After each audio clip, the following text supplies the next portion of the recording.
За өдрийн мэнд төргий. За энэ удаагийн халаавар үнэнтэйгийн нүүр тулах зориг сэдвээр лайв орох гэж байна. Тэгээд энэ удаагийн лайвын онцлог юу ихээр хүн бүхэнд өөрийн дотор байдаг үнэн байдаг. Тэгээд тэр үнэнгээ хүлээн зөвшөөрч чаддаггүй. Жишээ нь ядуу сэтгэлгээ гэдэг зүйлийг хүмүүс хүлээн зөвшөөрч чаддаггүй. Би сул дорой, эсвэл би ядуу сэтгэлгээтэй, эсвэл би бүр гэр бүлийн харилцаан дээр миний буруу гэдгийж хүлээн зөвшөөрөх зориг чадлаггүй байдаг. Тэгээд энэ бол маш хэцүү үйлдэл. Тэгэхээр хоёр төрлийн эмэгтэйчүүд гэдэгтэй нэг нь ингээд нөхөртэй хайрлагдаад, хүндлэгдээд, үн цэнтэй оршиж чаддаг эмэгтэй байдаг бол нөгөө талдаа нөхөртөө үн цэнгүй мэдрэмжтэй, ганцаардсан, нөхөртэй хайрлагдаагүй тийм мэдрэмжтэй. Тэгээд өөрийнхөө үн цэнийг мэддэг учраас нөхрөө байн харддаг тийм эмэгтэйчүүдийг бид бүгд олон харсан байх. Бас би ч бас тэр хүмүүсийн төлөөлөл байсан. Тэгээд өөрийгөө өөрчилж байгаа нэг. Тэгэхээр энэ зүйл хаанаас гардаг вэ гэдэг талаар өрхөдөө ярилцсан. Бид бүгд ингэж бодоод байдаг. Нэг гоё эмэгтэй, царайлаг, эсвэл нэг супер эмэгтэй болохоор бол үн цэнтэй болчихно, хүчрэх болчихно. Бусдын хайрыг татдаг тийм зүйл болно. Гэтэл энэ бусдын хайрыг татах дээрэс нь бусдад хайрлагдах байна уу? Нөхөртөө үн цэнтэй, нүүртөө үн цэнтэй байна уу гэдэг эдгээр зүйл бидрийг баг байхад аавтайгаа харилцах харилцаан дээр үүсчихсэн байдаг. Аав охтуудад ялангуяа эмэгтэй хүүхдтэй яг ямар үн цэнтэй хүн бэ гэдгийг ойлгуулж чадсан. Дээрэс нь бүх магтаал урамшууллыг өгч чадсан. Тийм эрхэм нандин гэдэг мэдрэмжийг төрүүлж чадсан эмэгтэй хүүхдүүд том болоод нөхөртөө харилцах харилцаан дээр асуудал баг үүсдэг. Зүгээр л ойр зурхны асуудал, мэдээж асуудалгүй гэрүүл биж аахгүй. Харин багада аавсаа хайрыг бүтэн амсаж чадаагүй аав ээжээсээ байнга шүүмжлэлтэй чи ярьчаагүй байна, чи залхуу байна, чи сайн хүн байхгүй бол чамайг хайрлахгүй гэдэг мэдрэмжийг авсан хүмүүс хөвчлэн ирээдүйд сайн эхнэр байх гэж хичээдэг. Жишээ нь онц сурдаг сайн хүн байх юм бол аав ээж намайг хайрлан гэсэн мэдрэмжээр өссөн охин ирээдүйд сайн эхнэр байхын тулд нөхрийнхөө амьсг уух хэрэгтэй юм, нөхрийнхөө хоолыг хийх хэрэгтэй юм байна, нөхөртөө таалагдахын тулд бүх зүйлийг хийх хэрэгтэй юм гэж өмнөөр нь орж гүйдэг. Гэтэл яг үнэндээ тэгж яг үрдүр нож гүйж сайн хүн байх гэж таалагдсанараа яг өөрөөрөө байж чадаагүй учраас нөхөртөө хайрлагдаж чаддаггүй. Нөхөр нь түүний үн цэнийг ч олж харж чадахгүй. Яг үл тэр хүн өөрийнхөө үн цэнийг мэдэхгүй байгаа учраас хажууд нь байгаа хүн түүнийг олж харж чадахгүй л дээ. Тэгэхээр үүнийг ойлгохын тулд их хугацаа, их сургалт, их олон ном уншиж ойлгож авсан. Тэгээд яагаад ингэж мэдээж асуудал бэрхшээл байж түүний ард гарахын тулд аливаа зүйлийг судлан шүү дээ. Тэгэхээр бидний бага насны сэтгэл зүйн гэмтэл гэдэг зүйлийг бид нар мартцсан боловч үнэнтэй байнга зовоосоор байдаг.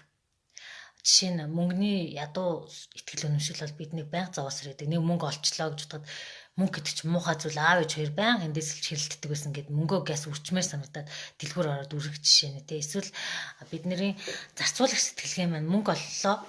Энийг юунд өрөх вэ? За энд нэг шүүб авчгаа, тэнд нэг гайгүй коммерччүү гэл гих мэтлэнгээр сөрөг итгэл үнэмшлүүд багтаа үссэн сөрөг итгэл үнэмшлүүд маань бидрийг хүссэн үсээгүй захиргаацаар байдаг. Бид яг ингээд робот шиг тэр далд тухамсартаа ингэж хөдөлгөх хүчээр нь хөдөлсөөр байдаг. Үнийг ч анзаардаггүй. Тэгэл нэг мөтөд мөнгө тусцсан, нэг мөтөд хүрхгүй. Тэгвэл яг үүнтэй адилхан эрэгтэй хүн дээр үүссэн сөрөг итгэл үнэмшил охтуудад маш сөргөөр нөлөөлдөг. Нөхөртөө жишээ нь бага насндаа аавдаа хаягдсан, эсвэл ааваасаа дандаа шүүмж сонсч исэн, аавдаа хайрлагдаагүй мэдрэмжийг авсан охтууд ирээдүйд нөхрөөсөө яаж нөхөр нь хайрлагдал байхад тэр бүрэн мэдрэмжийг авч чаддаггүй. Тэгээд нөхөр өөрийн мэдэх бүх хайрыг хэлээрээ өөрийнхөө бүх хайрын чадлаараа хайрлаад бүх зүйлээ аваад бүх зүйлээ зориулсан ч гэсэн эхнэр хоосон хിവэрэ байдаг. Намайг ойлгосонгүй, намайг хайрласангүй, намайг дэмжсэнгүй гэсэн хിവэрэл байдаг. Тэгвэл үүний гарц гаргалгаа нь яг хаана байгаа бэ гэвэл анх тэр үүссэн гэмтэл яг тэр жоохон охин байхад нь үүссэн тэр ойдурсан чин дээр очиж ажиллах хэрэгтэй болдгоо. Бид бага насндаа авсан гэмтлээ мартцсан боловч тэр сэтгэл зүй маань яг бидний дотор нэг охин байдаг хിവэрэ байсаар байгаа. Эрэгтэй хүүхд хүртэл байгаа. Эрэгтэй хүний дотор жоохон хүү хүртэл одоо хүртэл байсаар байдаг гэдэг шүү дээ сэтгэл зүй онлоор. Тэгвэл тэр охиныг бид нар тайтгаруулах хэрэгтэй болдгоо. Тэр охин багадаа ээжтэй гомдсон, багада аавдаа гомдсон тэр шархан өдрийн хүртэл байдаг. Хэдий том болсон ч гэсэн байдаг. Гэтэл Энэ шалтгааны бурууг ингээд эмэгтэй хүмүүс хаанаас сайдаг вэ гэхээр нөхрөө сайдаг. Нөхөр намайг ойлгосонгүй, нөхөр намайг ганцаардууллаа. Энэ бүхнээс болоод би ингээд зовж ийн. Тэр саяны сэтгэлгээний нууц намн дээр бас гардаг. Хэрвээ та хэн нэгнийг буруутгах байгаа бол яг хоолоогоор ингээд зүсээрээ хоолоо хуруугаараа ингээд зүс гэд. Энэ үнэхээр хэрцгий мэдрэмж боловч таныг ирээдүйд ядуу сэтгэлгээтэй хэн нэгэнд хогссон мэдрэмжтэй тохиолдолд та санхүүгийн болоо сэтгэл зүйн хувьд бусдаас хараат байна. Ядуу байна гэдэг нь бодит үний юм аа. Энэ бол яалтчгүй үнэн. Та өнөөдөр хин нэгнийг буруутгах чивэл би ч энэ зуршлаасаа салах гэж маш хичээж байна. Би багада маш онцордог, маш хөөрхөн харин ээж аав нь архиудаг учраас тийм хохирогчийн дүр тоглосоор ирсэн. Баян л хичээдэг тийм охин. Гэтэл нөгөө ээж аав маань болж өгдөггүй гэдэг тийм сэтгэлийн шарахтай. Тэгээд ээж аав буруутай гэдэг тийм бусдыг буруутгасан тийм зуршилтай байсан. Тэгээд энэ зуршлыг өөртөө тээж явахаар ирээдүйн гэр бүлийн амьдрал зохиоход бусдаас буруу илүү хайдаг. Тэгэхээр багадаа сайн охин төгс төгөлдрийн синдромтой байсан хүмүүс том болоод эхнэр болохоор сайн эхнэрийн синдром гаргаж эхэлдэг, сайн ээжийн синдромыг гаргаж эхэлдэг. Ингэснээр хажууд нь байгаа хүмүүс аз жаргалтай байхад маш хэцүү болдог.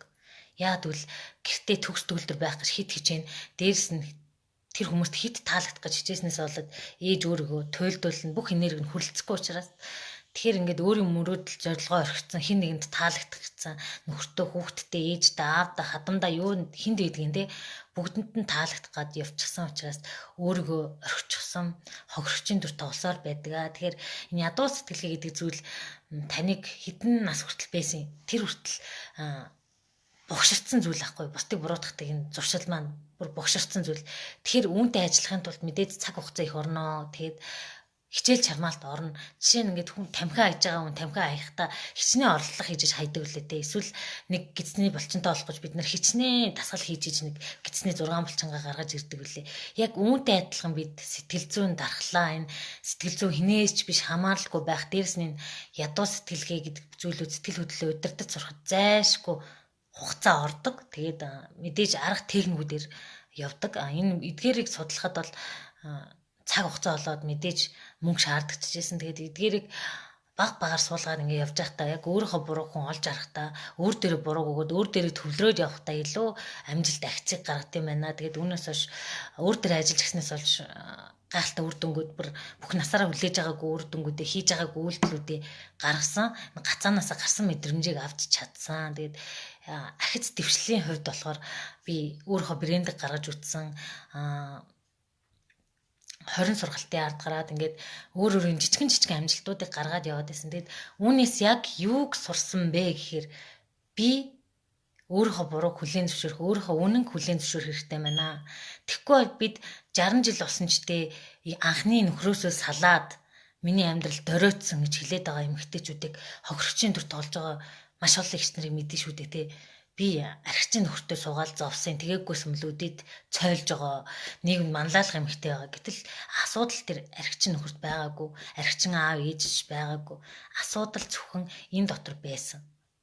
Энд аав ээжээсээ бид нар програмчилж авдаг аливаа зүйлийг багтаа цав цагаахан цаас шиг гэл ярьдаг штэ. Тэгвэл яг тэр цав цагаахан цаасан дээр бид өөрийн програмыг биш аав ээжийн програмыг хуулж амьдардаг. Тэгэхээр таны эргэн тойрны ямар сэтгэлгээтэй хүмүүс байсан, хайрыг юу гэж илэрхийлдэг байсан. Жишээ нь аав нь ээжийн зодддаг ч юм уу эсвэл аавыгаа үзээ ядаж өссөн энэ хоёр салчаасаа гэж өссөн охтууд бол ирээдүйд ямар ч сайн үнтэй, ямар ч сайхан үнтэй учирсан ч гэсэн тэр 70 тухын цартайгаа мэдээлэл байн гай болсоор байна. Тэгэд өөрийгөө ялгаж чадхаа байчин. Өөрөө дотроос хүнийг хайрлах гэсэн хайрлах мэдрэмжээ мэдхгүй, дээрэс нь тэр хүнийг хайрлах, тэр хүний хайр илийг ойлгох нь байтгаа өмнөх бага наснаас ой дурсамж гарч ирдэг. Яагаад гэвэл бид яг ижлэхэн нөхцөл байдалд ороход ой санамжнаас тэр дурсамжууд эргэж гарч ирж өөртөө мань зөрчилдөж эхэлдэг. Тэгэхээр бодоод үзээрэй та бүхэн магадгүй гэр бүлтэйгээ маргалцсан байна уу эсвэл мөнгө төгрөгөөрөө дөрөнд орсон байна уу? Энэ програм хаанаас үүссэн бэ? Нэр аав ээж маань хүнээс мөнгө зэлжээл эсвэл ингээд байн гуранд ордог, байн мөнгөний хараат ийм байсан, олсон мөнгөө тогтоож чаддгүй байсан. Энэ бүхт яг хаанаас гараад ирсэн? Дээрс нь би нөхрөө буруутгаад байгаа асуудал яг хаанаас гараад ирсэн? Би хизээ хэнийг буруутгадаг байсан? Яг энэ хүний буруу муу юм уу, биш юм уу гэдгийг сайн бодоод үзээрэй. Тэгэд та ямар ч үед хохирогч байна уу, болоод байна уу гэдгийг анзаараарай. Аягаа угааж явахдаа бас анзаараарай. Би зүгээр өөрөө хаяцаа аяга угааж ин эсвэл би энэ гэр бүлтэй хайр өгөөд би аяга угааж ин гэж бодож ин эсвэл би яхаар идрээ аяг ингэж угааж идэгин. Эдгээр яагаад өөртөө угааж болдгүй юм? Эсвэл ингээд бүх зүйл дээр хохирох сэтгэлийг гарч иж болно. Тэр хохирох сэтгэлгээ юу устгахтай юм гэхээр өсөн дэвжих сэтгэлийг хаачдаг, блоклчдаг. Бидний цааш өсөн дэвжиж юмыг сурах, бусдад өгөх сэтгэлийг маань хаачдаг. Түрүүн сая анзаарсан бол аягаах угаахтай бид хүнтэй барьцаж байгаа сте тий. Нөхөр яагаад гэр ажиллах байх, би яагаад хийхгүй байгаа энэ барьцаж байгаа сэтгэлийг бол хохирох сэтгэлгээ. Би хүүхд дараад гэртээ сууж хахад энэ нөхөр яагаад надад тусалдгүй юм? Бас л хохирцсон биз дээ тий. Дандаа ингээд бид хохирцсон сэтгэлийг дотроо тээж явдаг. Тэгээд сайн анзаарах юм бол фэйсбүүкээр дөрвөн хохирох сэтгэлгээ зарласан постууд байна. Тэрийг өөгшүүлсэн, дэмжсэн тийм постууд байгаа. Эмэгтэй хүн төвчээртэй, эмэгтэй үнэлийн амьдралыг ингэдэг, тэгдэг. Тэгээд ирчүүд юу чгүй гэдэг. Тэгтэл яг тэр харилцаан дээр юу үсгэдэг байгаа юм? Яг ямар ялалт хэрэгтэй байгаа юм те? Нөхөртөөгөө яг ялагч хохирогчийн дүрд орж эсвэл заавар нөхрөө ялан дийлж тэгж амьдрах хэрэгтэй байдаггүй. Хин хинийхээ сэтгэл зүйн хэрэгцээг хангаж чадахгүйгаа яг яагаад ойлгодгүй.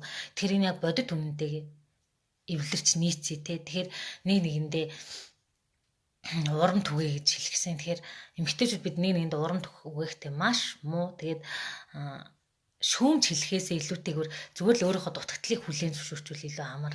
Би угаасаа ядуу сэтгэлгээтэй болохоор байнга энэ фэйсбүүк ухаад зургатаар нэг реклам харахаар тэр комик аваад нүрэндээ төрхмээр санагдаад байдаг юм байна.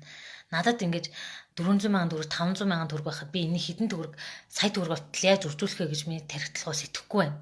Би энийг 400,000 төгрөгөд би тэнд нэг эко шоп харсан тэрийг л авч өмсөхгүй бол болохгүй байна гэж байгаа бол би зарцуулагч ядуу сэтгэлгээтэй юм гэдгээ хүлээн зөвшөөрөх хэрэгтэй. Эсвэл ингээд найдаад те эсвэл цалин дараагийн цалин буудал би үрнэ. Дараагийн цалин буудлын нууцыг аваад сар болгон би тэр зээлэндээ тэдэн төгрөг өгч чинь энэ ажил байгаа юм чинь болоод байна. Гэтэл яг үнэндээ бидний амьдрал энэ төгрөгийн хааш яаж унжаа болыг гэтэл та байн 3 дөрөөцөөр л байгаа шүү дээ тий. Орлого чинь нэмэгдэхгүй л байна. Тэгэхээр энийгээ бас хүлээн зөвшөөрөх нь хэлбэр юм байна. Нөгөөх нь байн асуудлыг нөхрөөс хайгаад нөхөр танд буулт хийгээд тэрийн асуудлыг шийдэгдэж байгаа юм уу? Зүгээр тухайн үедээ гал унтраагаад өнгөрч байгаа болохоос ш асуудал таны даалт тухамсар ой санаанд чинь байна. Эрэгтэй хүнтэй холбоотой ямар сүрэг ихтгэл үнэмшил байгаа. Эрэгтэй эмэгтэй хүнийг гомдоодог, эрэгтэй эмэгтэй хүнийг хаяа явждаг, эрэгтэй хүн хүч чадлаа эмэгтэй хүн буруу гаргадаг гэдэг сүрэг ихтгэл үнэмшил эмэгтэй хүний тархинд байвал тэр гэр бүл аз жаргалтай байхгүй. Энэ нөхрийн ч асуудал биш, эхнэрийн ч асуудал биш. Яг үнэндээ эхнэрийн бага наснд үүссэн сэтгэл зүйн гэмтлийн асуудал юм. Бас нөгөө талаасаа нөхөр эмэгтэй хүний талаас сүрэг ихтгэл үнэмшилтэй байж болно. Эмэгтэй хүнийг ингэж зараад иргэнэг хавцаанаа байлгадаг. Эрэгтэй хүнийг жоохон нөгөө сайн ихнэр сардаа нэг яачих хэрэгтэй ч юм уу те. Гэх мэтчлээ эрэгтэй хүнд эмэгтэй хүнийг хүндлэхгүй тийм програм бага наснд нь үүссэн. Аав нь ээжийг нь хүндэлдэггүй, аав нь ээжийг нь байн гомдоодог, эсвэл дандаа араар нь тавьдаг ч юм уу, эсвэл дандаа ууж ирээд ээжийн зовоодог. Тэр зүйлийг харсан эрэгтэй хүүхэд гар үрдгийг харсан эрэгтэй хүүхдийн даалт тухамсарт эмэгтэй хүүхдийг ингэж болдсон байна гэдэг програм автоматар үүсдэг.